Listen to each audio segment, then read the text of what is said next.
Why was she the only one not speaking at the table?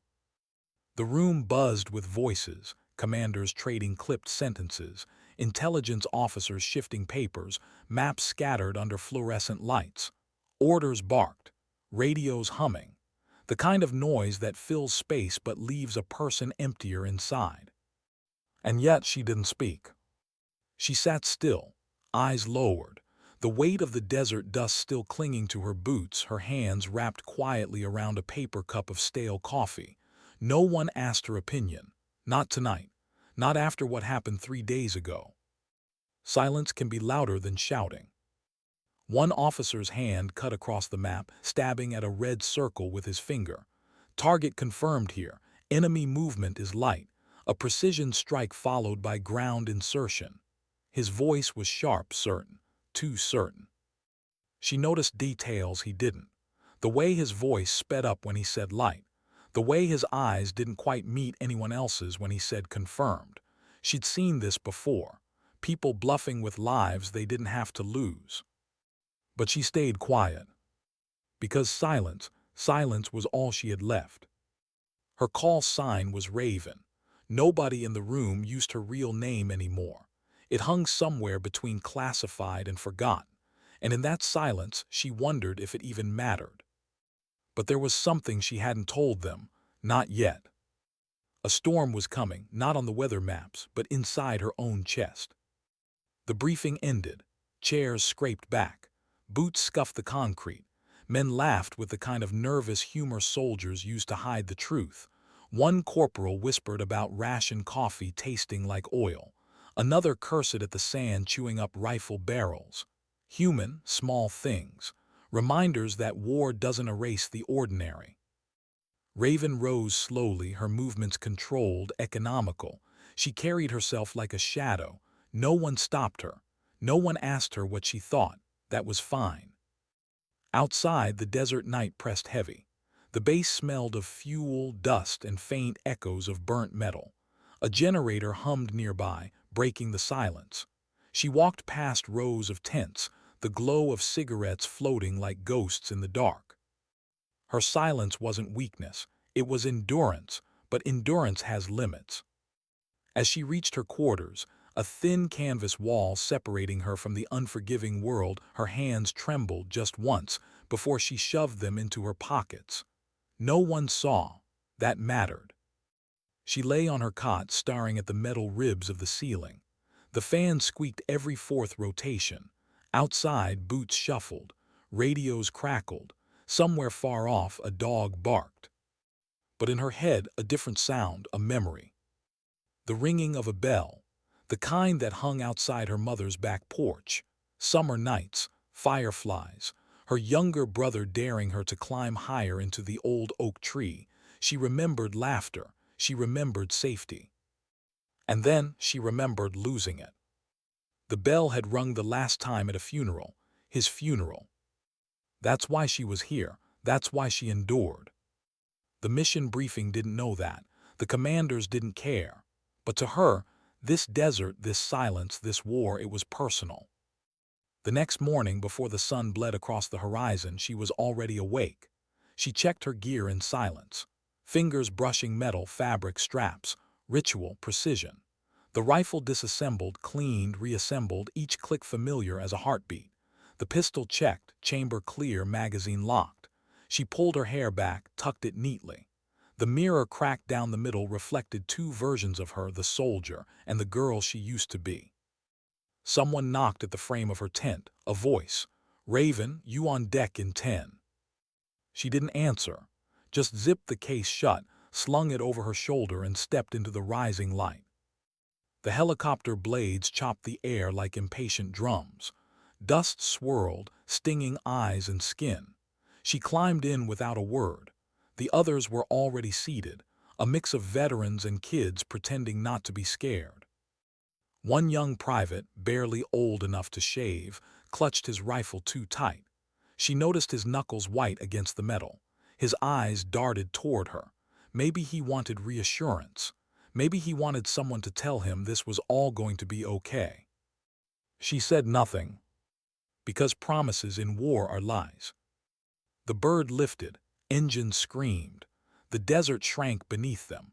For a moment the whole world was vibration and noise. Headsets muffled, but not enough. She stared out the open side door, the horizon stretching endless, unforgiving. And then silence again. Not outside, the rotors were still roaring, but inside her.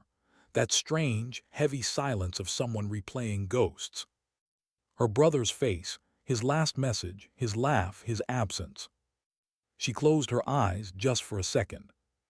When she opened them, the mission stared back. The pilot's voice cracked over the radio. 30 seconds.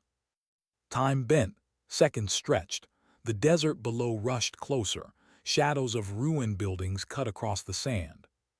She steadied her breath, counted 1, 2, 3. The bird jolted as it landed hard. The ramp dropped. Heat and dust slammed into them. Boots hit the ground, orders flew. Squad spread out, rifles up, eyes sharp. She moved with them, but not like them. Every step was measured, every glance calculated. She felt the space differently. She read silence like others read maps. An alleyway too quiet, a rooftop too still. She knew something was off. But she didn't say a word. Not yet. They advanced toward the target building, a shell of concrete, windows blown out, walls scarred. Her heart didn't race. Her pulse didn't spike. It slowed, sharpened, focused. And then a sound. Not gunfire, not shouting, something smaller. A child crying.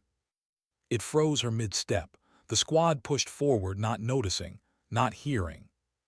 She turned her head just slightly.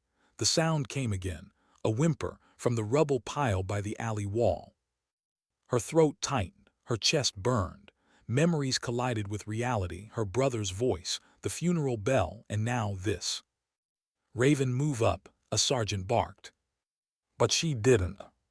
She moved sideways, toward the rubble. Her boots crunched glass, her rifle lowered slightly. The sound grew clearer, a small cough, a muffled cry. And then she saw it, a child, half buried under debris, eyes wide, face streaked with dust. Alive, terrified. Her squad hadn't noticed. The mission clock was ticking. Orders were orders. But she couldn't walk past. Her hands dug at the rubble, stone by stone. The child whimpered, shrinking back. Her lips moved, whispering words she hadn't spoken in months. Soft, gentle. "It's okay, I've got you." Her voice cracked, the first sound she had made since the briefing. And in that moment, she realized silence wasn't endurance anymore. It was breaking. The sergeant stormed over, furious. "What the hell are you doing? We don't have time." She turned, her eyes burning into his. No words, just a look that silenced him more than any shout could. The mission could wait, the child couldn't. She pulled the boy free, cradling him against her chest. He was light, too light, skin hot with fever. His small hand clutched at her shirt like it was the only anchor left in the world. And for the first time in a long time, she felt alive. But she also knew this choice would cost her. Because in war, saving one life sometimes means risking many. And deep inside, she feared what the cost would be. Why did the boy cling to her, as if letting go meant death itself? The squad pressed forward, their boots pounding the broken street, rifles raised, voices sharp with urgency. But she stood still, the child's trembling body pressed against her chest, feeling the heat of his fever through the fabric of her shirt. Every instinct screamed that time was running out. The sergeant's voice cut through the dust. "Raven, put the kid down, now, mission first." But she didn't move. Her arms tightened around the boy as though someone might tear him away. Her silence was no longer passive. It was defiance. The others glanced back, confusion flashing in their eyes. Nobody dared challenge the sergeant except her. And she hadn't even spoken, just a stare, a stillness more dangerous than shouting. The boy coughed weakly, his small chest rattling. The sound hollowed her out. For a heartbeat, she wasn't in the desert. She was back home on that summer porch, the bell ringing, her brother's laugh. And then the silence after he was gone. The sergeant cursed under his breath. He signaled 2 soldiers forward. "Cover her, the rest with me, we move." And just like that, she was cut loose. Not abandoned, but separated. Her choice had drawn a line, one she couldn't erase. She crouched with the child, scanning the rubble. The boy's lips cracked as he whispered something in a language she only half understood. His voice was hoarse, his words broken. She leaned closer. "Mother." The single word hit harder than any bullet. Her jaw clenched. She swept her eyes across the collapsed alley, searching. Maybe the mother was nearby. Maybe she was buried deeper. Maybe already gone. The weight of not knowing pressed on her shoulders heavier than her gear. She radioed once, her voice low, controlled. "2 staying with me, proceed." No response, just static. She didn't expect one. The 2 soldiers left behind with her shifted uneasily. One was the young private with pale knuckles. He looked at her, at the child, then back toward the squad disappearing down the street. His lips parted like he wanted to say something but didn't. The other, Corporal Diaz, older, scarred, eyes tired, he exhaled long and heavy. "Damn it, Raven, you just signed us into hell." She didn't argue, didn't explain. She simply nodded once, adjusting the boy on her hip. Actions spoke. Words were useless here. The private finally spoke, voice cracking. "We were splitting the team. That's suicide." Diaz shot him a look. "Welcome to war, kid. Plans go to hell faster than bullets." The boy shifted, coughing again, clutching tighter. She felt his heartbeat racing, a fragile bird trapped in her arms. She whispered again, soft, almost to herself, "I've got you." The private swallowed hard. His fear wasn't just of the mission, it was of her calm. The way she carried silence like a weapon.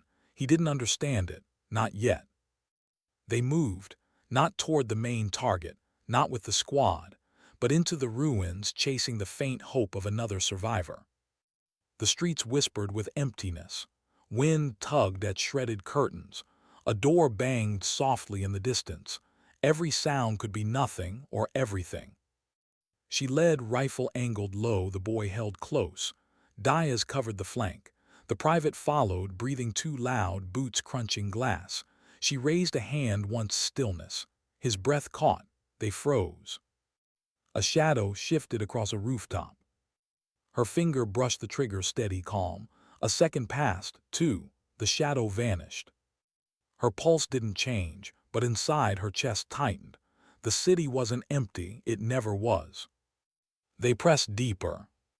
The boy stirred suddenly, pointing a small, trembling hand toward a collapsed doorway. His voice cracked again, the same word, desperate now.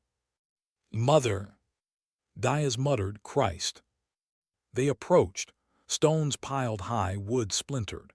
The air carried a faint, acrid smell, dust, smoke, something metallic beneath.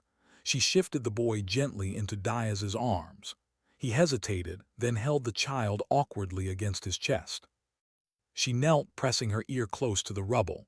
At first, nothing, just the ringing of her own blood in her ears. And then faint, so faint she almost missed it.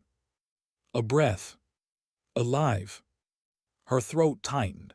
Fingers dug at the debris, slow at first, then faster, each rock heavier than it looked. Sweat streaked her temples. She didn't stop, couldn't. The private joined in, clumsy but desperate, pulling chunks of plaster aside. Diaz cursed, shifting the boy to one arm, covering them with his rifle. Minutes bled. The world shrank to scraping stone, the rasp of breath, the child's whimpering. And then a hand broke through, thin, bloody, trembling. She froze, her chest caught. She grasped it firmly, pulling, anchoring. "I've got you, stay with me." The rubble gave way, dust billowed, and there she was, the boy's mother, face gray with exhaustion, eyes wide with disbelief. Alive, barely. The boy cried out, reaching for her.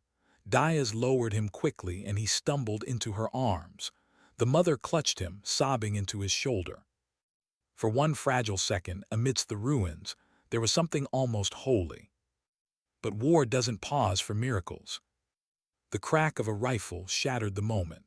A bullet punched into the wall inches from her head. "Contact!" Diaz roared. Adrenaline snapped everything into motion. She rolled, rifle up, eyes locking on a rooftop flash, squeezed. One clean shot, silence again. The private screamed, firing wildly down the alley. Too much noise, too much panic. "Control your fire," she barked, her voice cutting sharp for the first time. He froze, chest heaving, rifle shaking. Diaz dragged the mother and child behind cover. Another shot rang out, sparking stone. She steadied her breath, scanning, counting, measuring silence. Then movement, another muzzle glint. She squeezed again, the rooftop stilled. The alley fell quiet except for the rasp of breathing.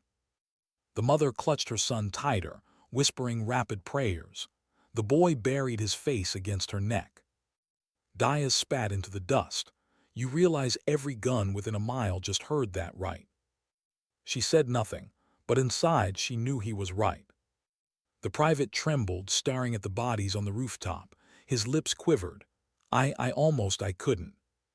She stepped toward him, eyes steady, voice low. "You breathe, you slow down, or you don't go home, understand?" His throat bobbed. He nodded, shaky. She turned back, scanning the horizon. The mission was broken. The squad was gone. Their comms were dead. And now she had a mother and child to protect. The weight pressed heavier than her rifle.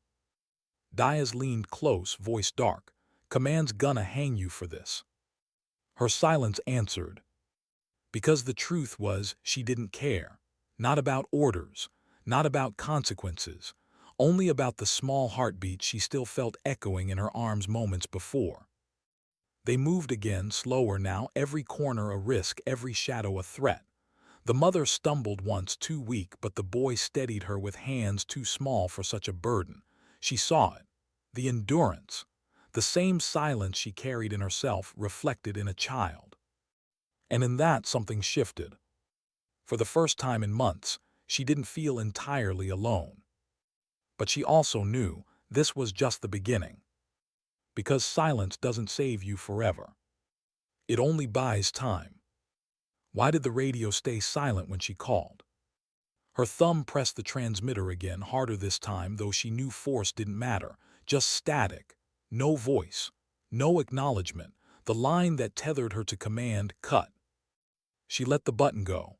The silence felt heavier than the desert heat. Diaz muttered under his breath, "We're ghosts now." The private shifted nervously, eyes darting between Raven, the mother, the boy. He swallowed like every second pressed tighter on his throat. We need to get back to the squad, to the objective. They'll think we're KIA." His words stumbled over themselves. Raven just stared past him, toward the horizon where the squad had vanished. Dust still lingered faintly in the air from their passing. She could almost hear their boots, their voices, already fatting. A fracture had opened. One step taken, one child pulled from rubble, and now she was cut from the line of soldiers who trusted each other with their lives. And maybe that was the point. Her silence held. Diaz checked his rifle again, grumbling. "Command'll skin us alive for this." Raven finally spoke, her voice quiet but sharp as flint. "Command isn't here." The words hung heavy. The private's eyes widened as if she'd broken some unspoken law. Diaz gave a humorless chuckle. "Ain't that the truth?" The mother staggered once, nearly falling, her strength drained by hours under rubble.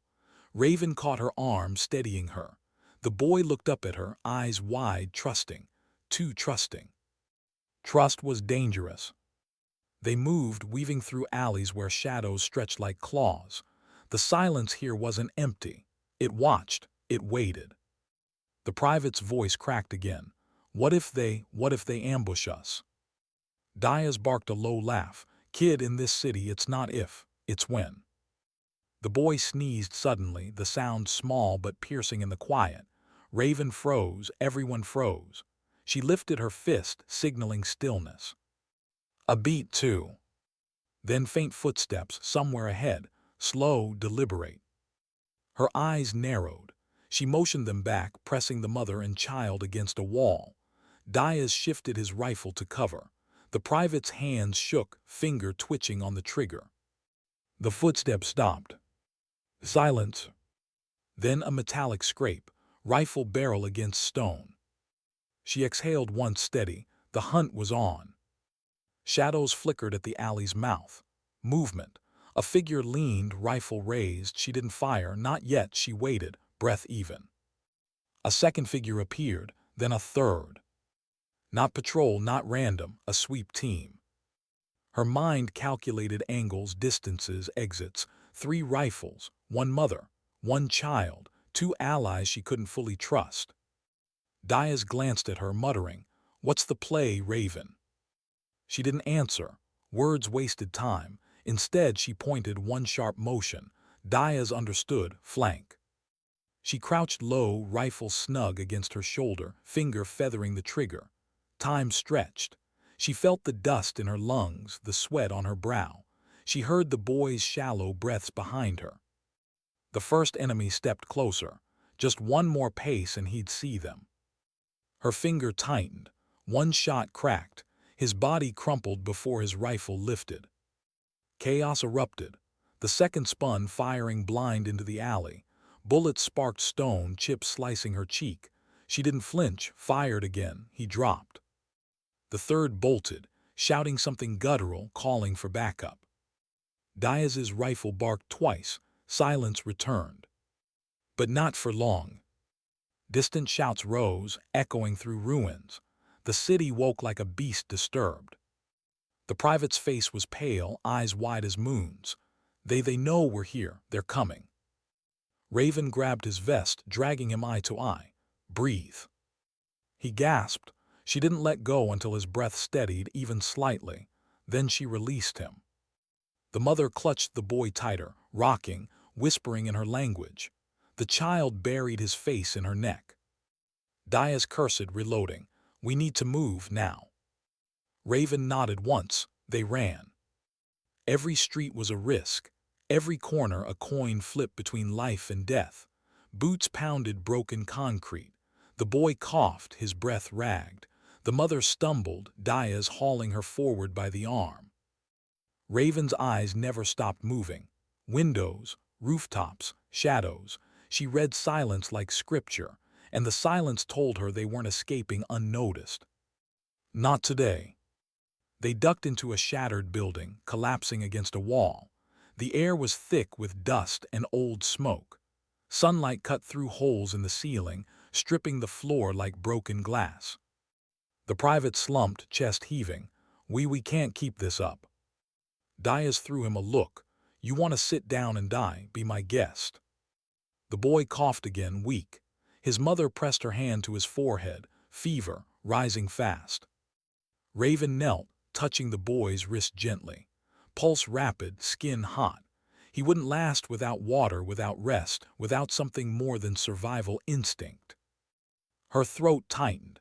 She remembered her brother, feverish one winter, wrapped in blankets by the fire. Her mother whispering prayers over him. The smell of soup simmering in the kitchen. Safety. She had failed to protect him then. She would not fail now. But in the silence of that room, another thought coiled. She had already failed the mission. Command would see it that way. The squad would see it that way. The only question left was whether she could make this failure mean something. Diaz leaned against the wall, sliding down until he sat. He rubbed his face, eyes tired. You know, I got 2 kids back home. A girl 12, boy 8. Been gone so long I can't remember what their voices sound like. Ain't that pathetic? The private blinked, caught off guard by his honesty. He muttered, no, it's not.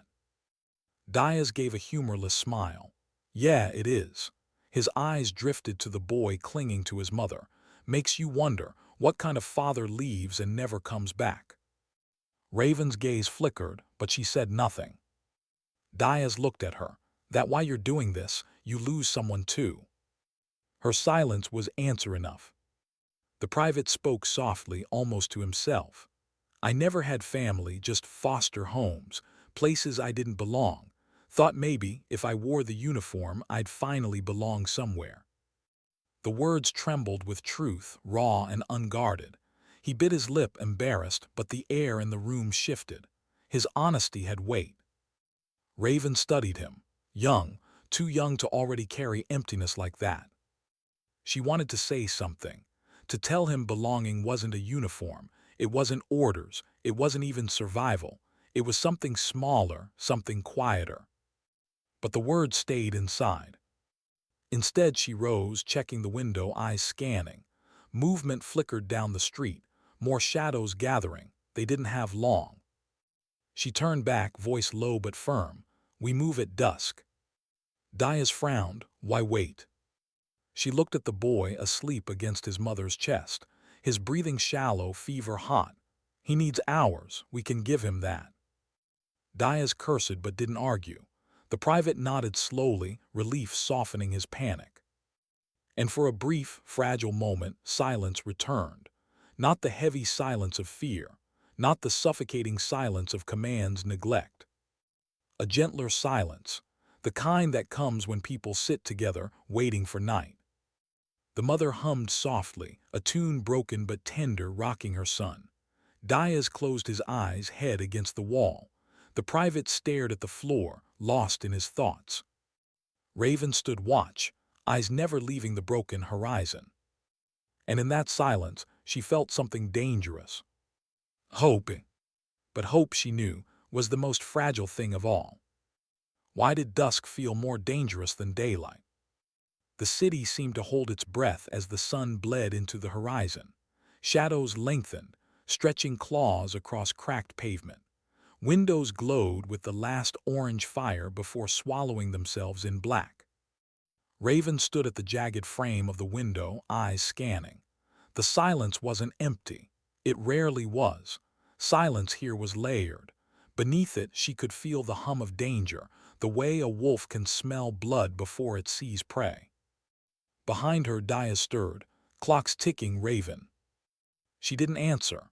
Her gaze lingered on the street below, too still, too clean. Abandoned cars like skeletons, doors ajar, glass shattered. A dog nosed through rubble before vanishing. But there was no wind, no birds. Even the insects seemed to have disappeared. Her instincts whispered, "Trap." She turned slightly, her voice low. "We wait 10 more." Diaz cursed under his breath but didn't argue. The private shifted, hugging his rifle to his chest. His face was pale, lips dry. 10 minutes. What difference does that make? Raven didn't look at him. Enough. The mother sat on the floor, back against the wall, the boy curled into her lap. His fever had worsened. His skin glistened with sweat, hair matted, breath shallow. The mother whispered into his ear, rocking him gently. The lullaby was broken, but it carried weight, a tether to life. Raven's chest ached. She remembered her brother again, his fever.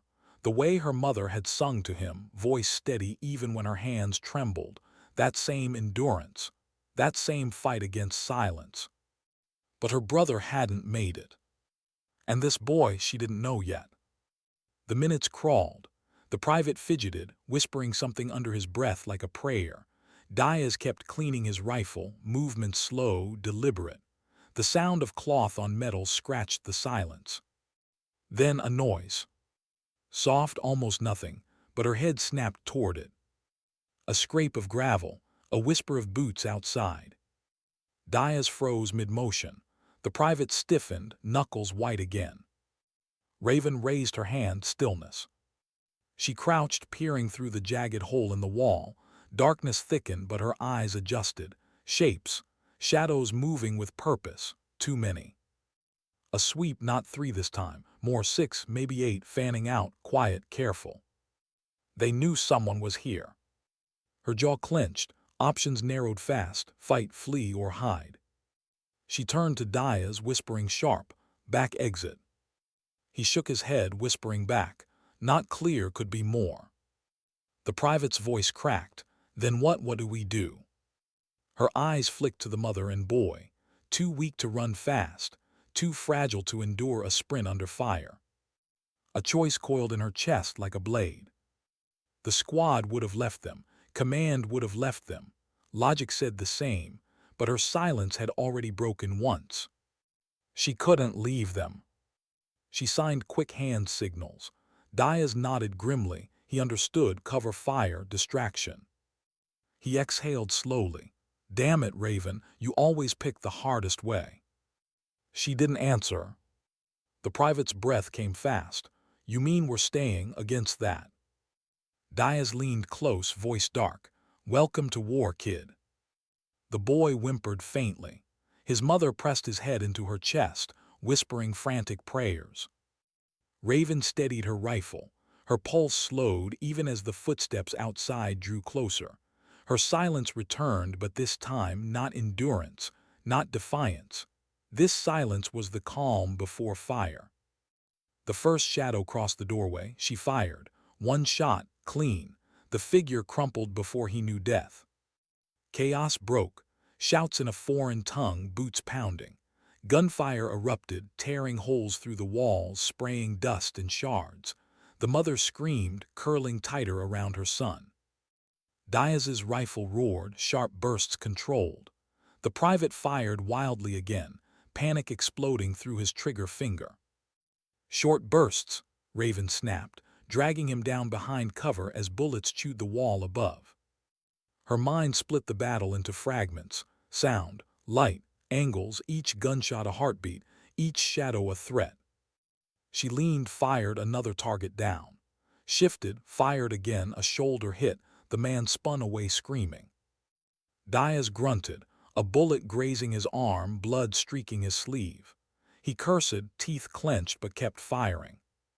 The private froze mid-reload, hands trembling. A grenade clinked against the floor, rolling toward them.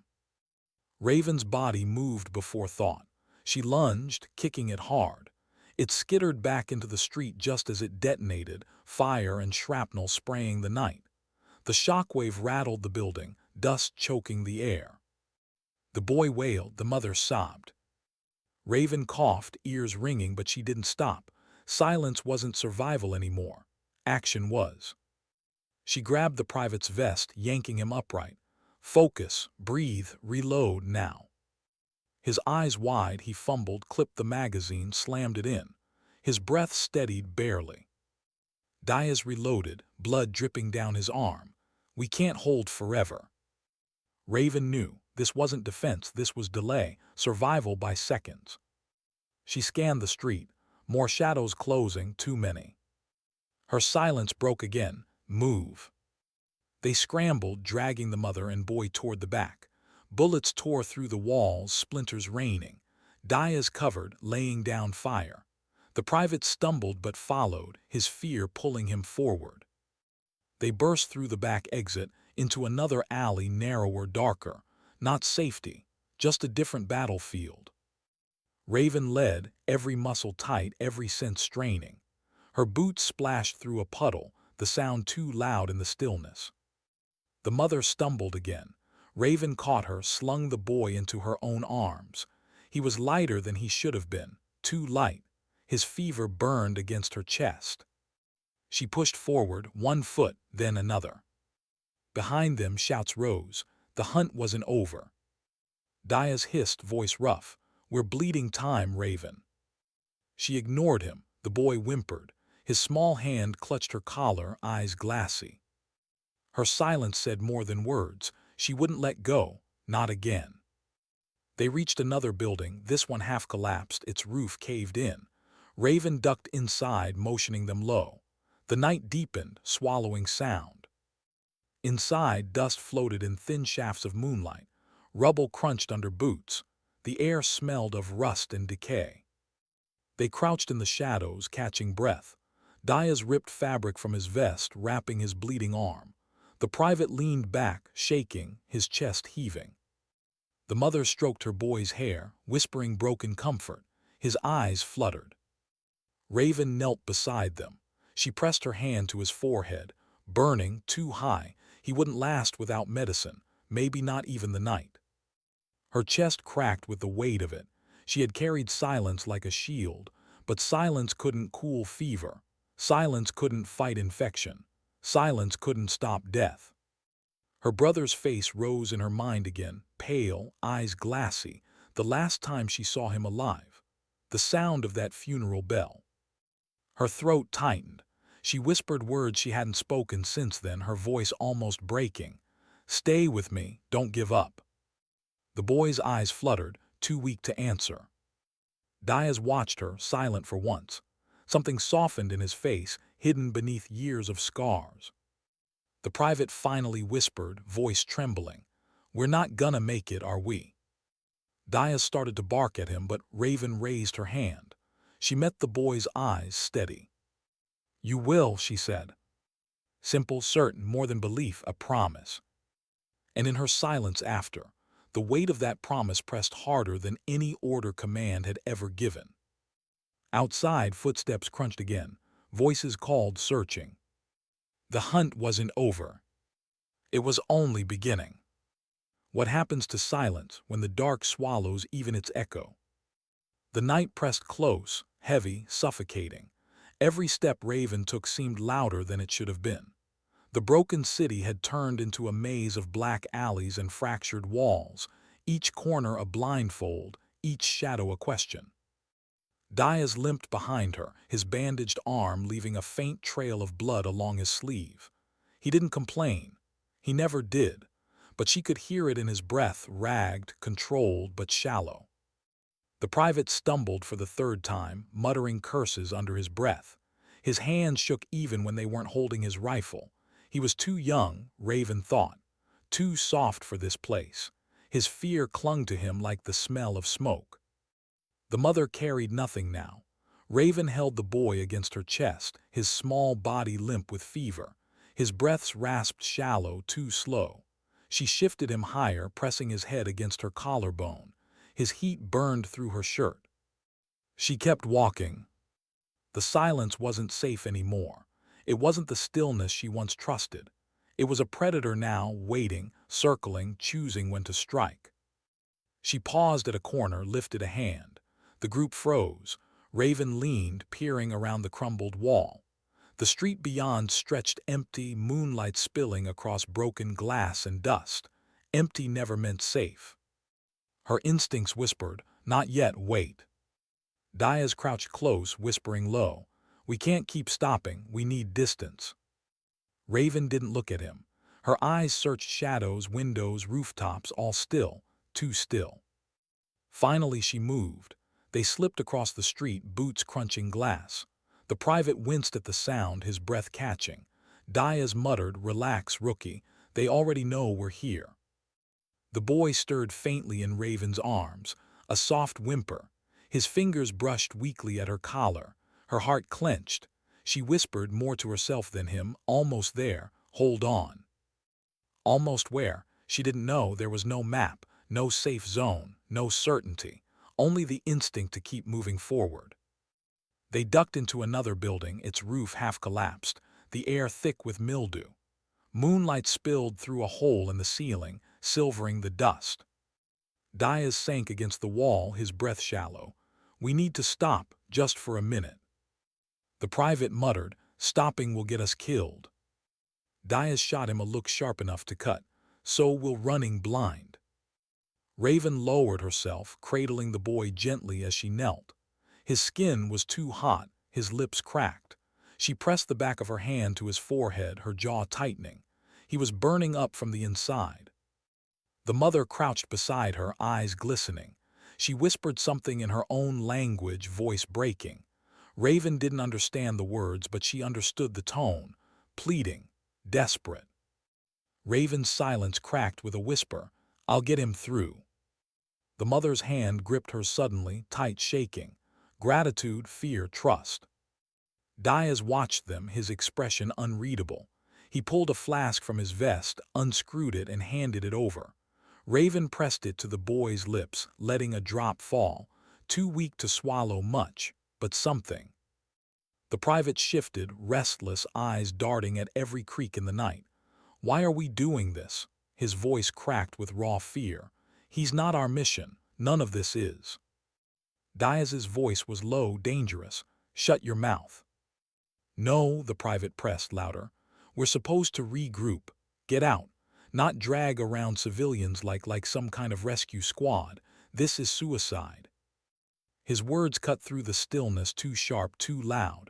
Raven's head snapped toward him, eyes blazing. Her voice was low, tight, quiet. But inside, his words stung. Not because they were wrong, but because part of her once would have agreed. Orders first, mission first, always. Not anymore. The boy stirred again. A weak cough rattled his chest. Raven pressed him closer, her jaw set. She looked at the private, her voice like stone. He's the mission now. The rookie swallowed, shaking his head in disbelief. This is insane. Diaz leaned close to him, his whisper venom. War's insane. You think your orders keep you safe. You think command cares. Wake up. The private shrank, his breath trembling. Raven looked away. She couldn't tell him that Diaz was right. That war didn't care. That command didn't care. That silence was all they had left when the noise faded. Her eyes drifted upward, toward the slice of moonlight. And for a moment, she wasn't in this broken building.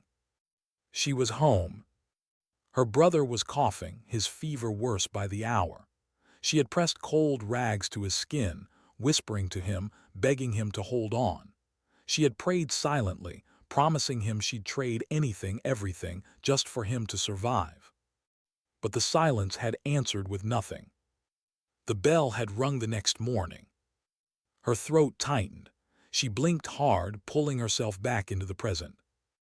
A faint sound drifted in the night. Boots, slow, careful. Her muscles stiffened. Diaz's head snapped up. The private froze. The mother pulled the boy tight against her chest. Raven raised her finger to her lips. Silence. The boots drew closer. One pair, then two, then more. Voices whispered, low, deliberate.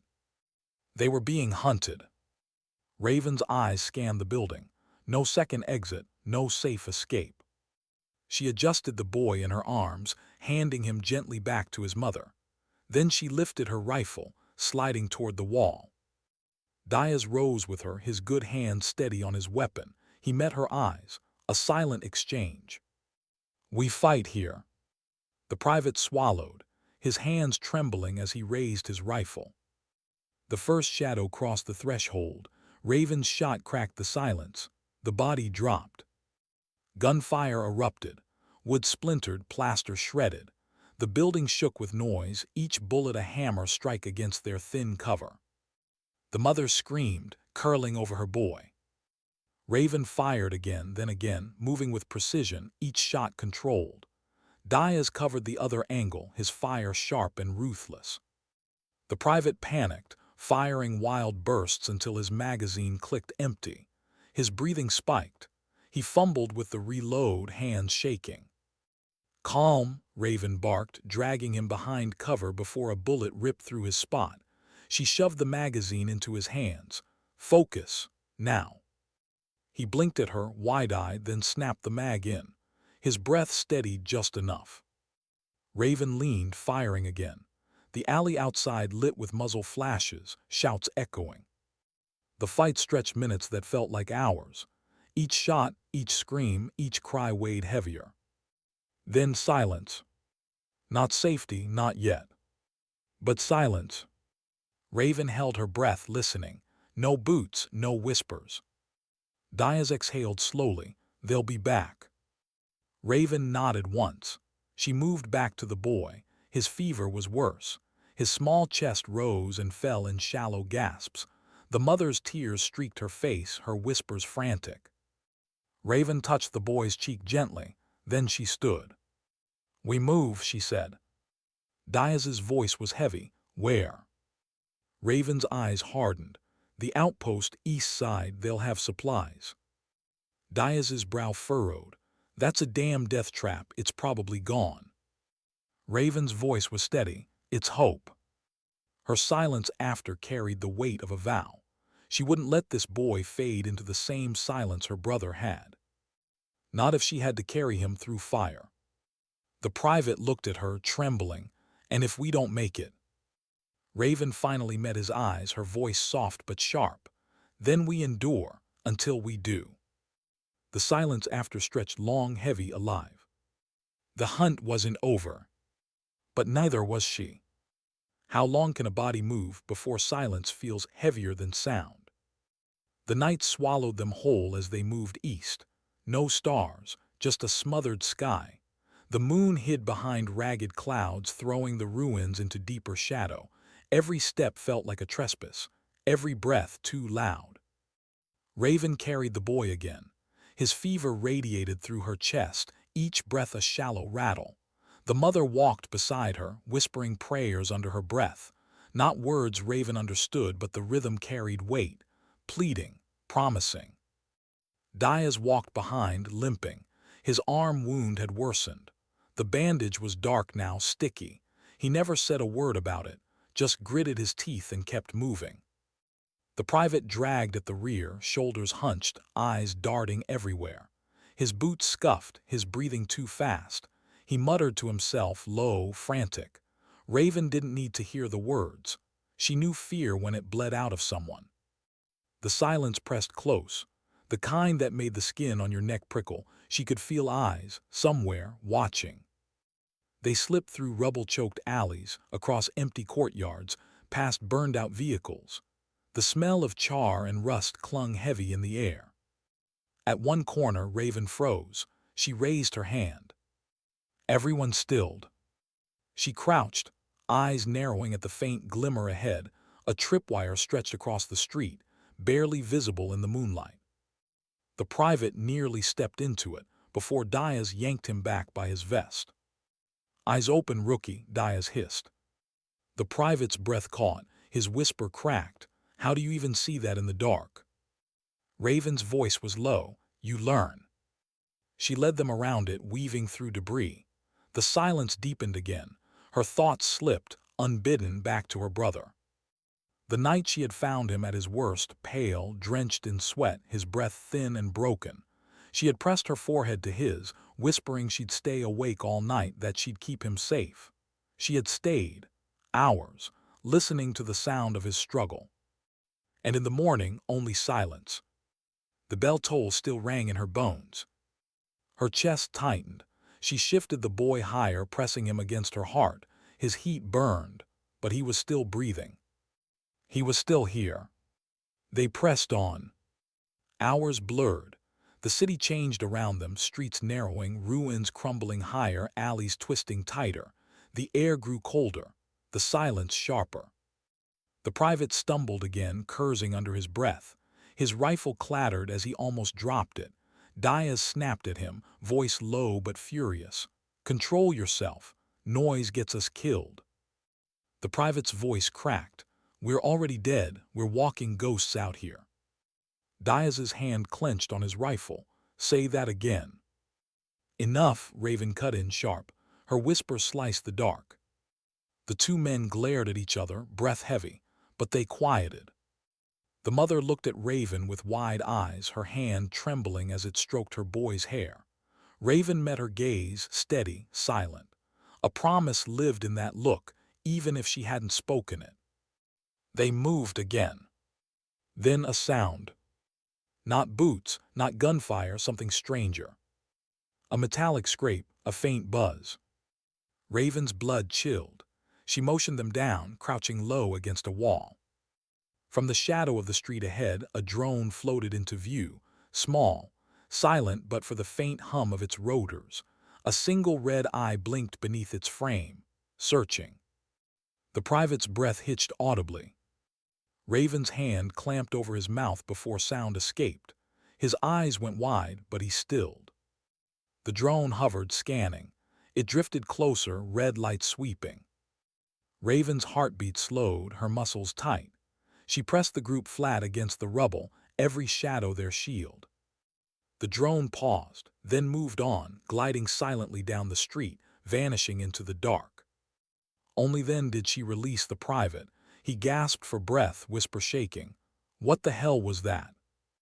Diaz's voice was grim, eyes in the sky, which means boots aren't far.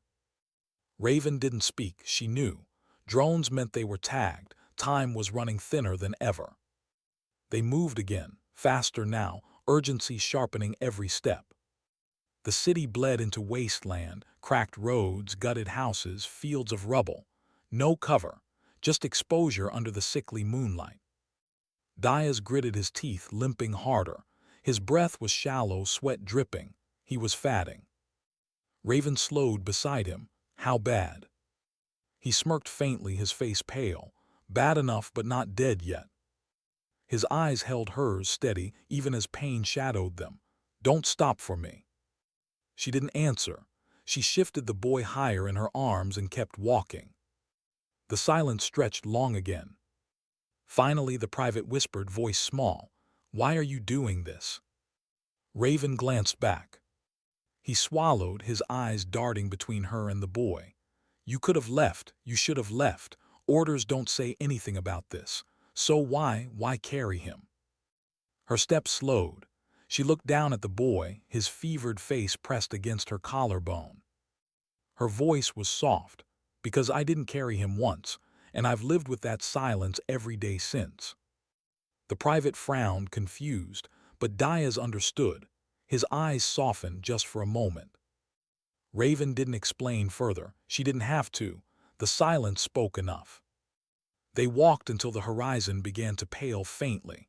Not dawn yet, just the first bruised light of approaching morning. The outpost wasn't far now. Raven could feel it in the ache of her legs and the weight pressing down on her chest. They were close, too close for mistakes. She crouched suddenly, motioning the group down. Ahead in the gray light, the silhouette of the outpost rose against the broken skyline. Barbed wire, towers, the faint gleam of metal. The mother gasped softly. The private whispered, "We made it." Diaz's eyes narrowed. "Don't say that yet." Raven studied the shape carefully. Her stomach sank. The towers were empty. The gates hung broken. No movement, no guards. Her silence pressed like lead. The outpost wasn't alive. It was a grave. What do you do when hope looks like salvation from a distance? But up close, it smells like death. The outpost loomed against the gray horizon, jagged and broken. Barbed wire sagged like a forgotten snare, gates hanging open as if someone had torn them off in anger. The towers that once promised watchfulness were nothing but hollow skeletons. The boy stirred faintly in Raven's arms, a small whimper escaping his lips. She pressed him closer, her heart thudding with every step forward. Diaz limped beside her, his face pale, sweat darkening his collar. The private trailed behind, staring wide-eyed at the ruin ahead. The mother whispered something, a prayer, maybe, or a plea, her hands trembling as she clutched the boy's blanket tighter. Raven slowed as they reached the outer fence. She crouched, scanning the ground. Bullet casings littered the dirt, half buried in dust. Boot prints. Blood stains darkened the concrete, black under the pale light. Her silence thickened. This wasn't an outpost anymore. It was a battlefield that had already ended. Diaz exhaled heavily, his voice low. "Told you, death trap." The private whispered, voice cracking. "Then why are we still going in?" Raven didn't answer. She shifted the boy higher, his fever burning through her chest, and stepped forward. The gate creaked as she pushed it aside. The sound tore through the silence like a scream. Inside, the outpost was gutted. Barracks collapsed, sandbags shredded, vehicles burned out to husks. The air smelled of iron and smoke, lingering long after the flames had died. Crows scattered from the rooftops, their wings slapping against the quiet. The private gagged, covering his mouth. Diaz cursed softly, shaking his head. Bodies. Dozens scattered through the yard, some in uniform, some not. Faces pale, eyes open, staring at nothing. The mother gasped, clutching her son tighter, whispering rapid prayers. The boy whimpered weakly, turning his head into Raven's collar as if even unconscious he could sense the death around him. Raven's jaw tightened. She stepped carefully, her boots crunching against broken glass. Her eyes scanned the buildings, the shadows, every angle. Silence wasn't trust. Silence was danger. Diaz's voice was rough. "Supplies are gone. If anyone's alive, they didn't leave much behind. The private's whisper shook, "We can't stay here." Raven ignored them both. She moved deeper into the outpost, toward the infirmary. The doors were splintered, the walls scarred with fire. Inside, the smell hit first, rot and chemical tang. She pressed forward anyway, her silence holding her together like armor. Beds overturned, cabinets ransacked, bandages torn and black with old blood, and bodies lined against the far wall, slumped like broken dolls. Diaz leaned on the doorframe, his face shadowed. Nothing here. But Raven moved still, her eyes darting. She yanked open drawers, overturned tables, desperate for anything. Saline, antibiotics, morphine, even gauze. Anything. Her breath grew shallow, faster, her silence cracked. The private's voice echoed faintly behind her. "He's dying, isn't he?" Raven froze, her back stiff. She turned slowly, the boy heavy in her arms, his breath shallow against her chest. She didn't answer, she didn't need to. The silence screamed enough. The private swallowed hard. Then this was for nothing, all of this. Diaz snapped, his voice sharp, "Shut your mouth." But the rookie pressed on, his fear turning bitter. "No, he's right. He's not going to make it, and neither are we. Look around you, this whole place is." "Enough!" Raven's voice cut through the air like a blade. Her eyes locked on his, steady, unflinching. "You think survival is just about living. It's not. It's about enduring long enough to mean something." The private shook his head, trembling. "Meaning doesn't matter if you're dead." Diaz spat blood to the ground, voice dark. "Then maybe you shouldn't have come here." The silence after was thick, choking. Raven knelt, lowering the boy onto a cot that still stood, crooked but intact. She pressed her hand to his forehead, her other hand fumbling through the scattered supplies. She found an empty vial, a shattered syringe, nothing alive. Her chest cracked open. The memory rushed in again, unstoppable. Her brother. The night she had sat by him, holding his hand as his breaths grew thinner. She had whispered, begged, pleaded with the silence to give him back. She had promised she'd trade anything, her life, her voice, her future, just for one more day with him. But silence had only answered with stillness. Her eyes burned. She pressed the boy's hand to her cheek, whispering through the cracks in her silence, "Don't leave me," not like he did. The mother's sobs filled the room, breaking the stillness. She knelt, pressing her forehead to the cot, her body shaking. Diaz turned away, his jaw clenched. The private stared, pale and wide-eyed, as if finally seeing Raven not as a soldier, but as something more fragile. Raven sat back slowly, her chest rising and falling, the silence crushing. Then a sound. Boots outside. Raven's head snapped up. Diaz stiffened, hand gripping his rifle. The private gasped. Shouts in the distance, voices sharp, the hunt had followed them. Raven stood, her silence shattering into movement. She grabbed her rifle, chambered a round. Diaz did the same, his good hand steady despite the blood dripping down his arm. The private's hands shook, but he raised his weapon anyway, fear painted across his face. The mother clutched her son, sobbing, whispering prayers. Raven's voice was low, steel under fire. "We hold them, we endure." The silence after wasn't empty, it was a vow. The gates outside creaked. Boots thundered closer. Shadows gathered at the edge of the outpost. The battle hadn't ended. It was only coming home. The storm broke at the gates. Boots thundered over gravel, shadows pouring through the skeletal ruins of the outpost. Shouts cracked like whips, weapons raised, metal clanging against stone. The silence that had haunted the ruins fractured into chaos. Raven stood at the broken doorway of the infirmary, rifle pressed tight to her shoulder, eyes sharp and steady. Her silence wasn't emptiness anymore. It was focus. It was fire. Behind her, the boy lay weak on the cot, his chest rising shallow, his small hand still clutching the edge of the blanket. The mother knelt beside him, her lips moving in fevered prayer. Diaz braced himself by the shattered window, rifle in his good hand, blood dripping steady from his wound. He looked like death already, but his eyes blazed with a soldier's defiance. The private crouched low, trembling but ready, his fear etched in every line of his young face. The first figure appeared in the gate's shadow, then another, then 10. Raven exhaled slowly. Her silence counted the heartbeats. 1, 2, 3. She squeezed the trigger. The first shot cracked the stillness, echoing off broken concrete. The figure at the gate collapsed. Chaos erupted. Gunfire split the air.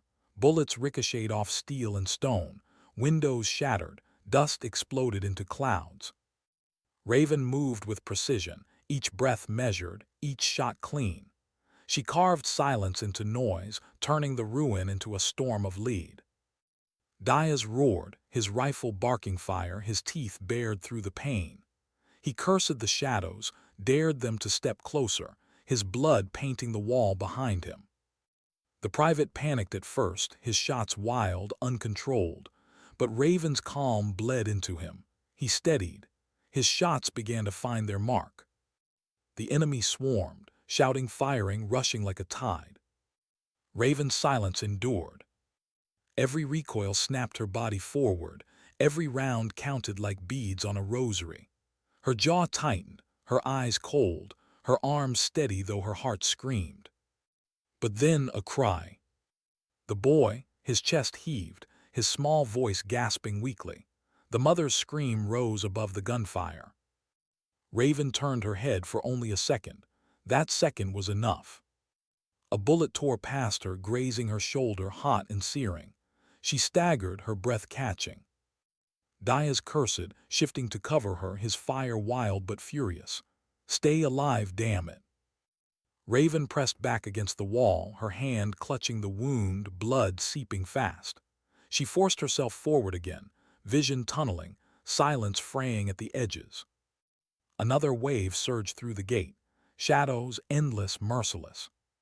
The private shouted, his voice breaking, "We can't hold them." Diaz's laugh was bitter, ragged. "Then we die holding them." Raven's silence roared inside her skull. Death, the same word, the same promise. Her brother's face flashed again, pale, weak, his hand slipping from hers. She had lost him to silence. She had endured that once. She would not endure it again. Her hand moved to her belt, grenade heavy, final.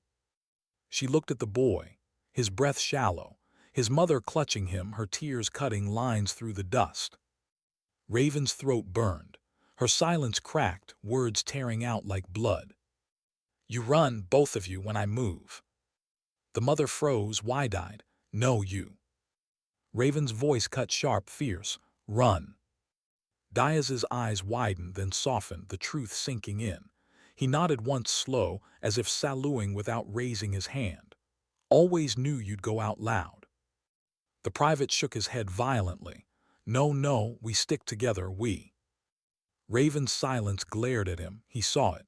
He swallowed hard. His lips trembled, but he nodded. Outside, the shadows surged closer, their shouts echoing like drums of war. Raven pulled the pin. The metal clink echoed like a bell. She stepped forward, into the doorway, into the storm. Her voice, her silence breaking at last, roared above the chaos. "For them." And she moved. Gunfire swallowed her. Shouts rose, then screams. The grenade flew, arcing like judgment into the heart of the swarm. Light exploded. Fire tore the silence apart. The earth shook, the outpost quaking under the blast. The private dragged the mother through the back, Diaz covering them with his last bullets, his laughter broken and wild. Dust choked the air, flames rose, shrapnel sang. Raven's silhouette vanished in the fire. When the smoke cleared, the outpost was rubble again. Bodies scattered, flames licking at the ruin. The echoes of battle faded into quiet. The boy stirred faintly in his mother's arms. His fever had not broken, but his chest still rose and fell. Alive. The private sobbed, pressing his forehead to the dirt. Diaz slumped against the wall, his rifle empty, his chest heaving shallow. The mother looked back once at the ruin, at the silence where Raven had stood. Her tears fell, but her lips whispered something that might have been thanks. The silence that followed wasn't empty. It was full. Full of sacrifice, full of defiance, full of endurance that went beyond breath, beyond flesh, beyond one woman's broken body. Raven hadn't spoken much. She had carried silence like a weight, but in the end her silence had screamed louder than any voice. It said, "You endure not to survive. You endure so someone else can." Far away, long after the smoke cleared, stories would spread. Soldiers whispered of a woman who had held the line alone. Mothers told children of a silent protector who gave everything for a boy who wasn't hers. And somewhere in the echoes that linger between gunfire and prayer, her silence still lived. Not as emptiness, but as a vow.